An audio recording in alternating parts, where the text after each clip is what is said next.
state any specifics about who did what and when and nothing like that. It's not to bash anybody, but I can't help but start feeling like there's become kind of this industry of Negro activism, if you will. Not no Yes. disrespect, but it's almost like okay, so another black person got shot. I want to jump on the case. I want to be the representative. I want the money to go here. Now, I'm not dissing anybody. It's not a diss on anybody at all. But I'd like to get your take on this in terms of I see it getting messier and messier over time because there's so much money involved, so much attention involved, people building their careers off of this. Can you give me some thoughts on this and also ways that we can move forward as activists? I see a lot of movements, legitimate movements being destroyed because we can't stop fighting. We don't know how to stay on code. We don't know how to stay properly organized. Can you speak to that? That's it. Well, brother, Dr. Boyce, that, the same thing we see happening with an activist, and to me, to be called a conscious nigger is an oxymoron to me. Either you're one or the other. You can't be both at the same time.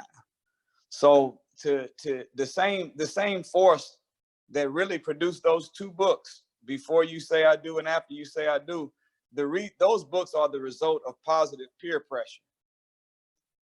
Everywhere we went, no matter who was doing the invitation, the organizational heads, the activists, the revolutionaries, the leaders of the people. When we got finished with the event, Dr. Boyce, I'm saying 95% of the time, whoever invited us in was always at the hotel pulling me to the side, saying that they were having problems in their relationship with their husband, problems with their wife, problems with their significant other. And it dawned on me that if you are fighting at home where you're supposed to get energy, how are you ever going to be sufficient for the battlefield of the rise of our people? See, when marriage is done right, Dr. Boyce, your home becomes a spiritual recharge center where you can unplug from this wicked white supremacist world and come home to a place of pure love where you can extract both peace and power and get a good night's rest, ready to wake up and conquer the world for your family and your people the next day. But if, I always say this, that the last thing that a black man wants to come home to after having to fight in this world is to have to go round two with his own woman. And the last thing that a black woman wants to have to come home to after fighting in this world is to come home to a man that ain't been fighting at all. Whenever you fight at home, you waste all of your energy from the source you're supposed to be getting recharged from, which makes you inadequate to actually win the real war and the real battle for the cause.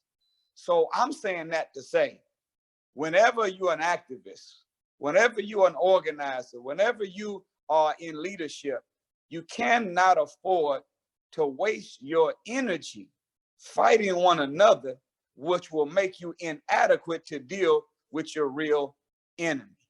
The Honorable Elijah Muhammad gave us a story. He said, do not try to avoid every pebble that is thrown at you.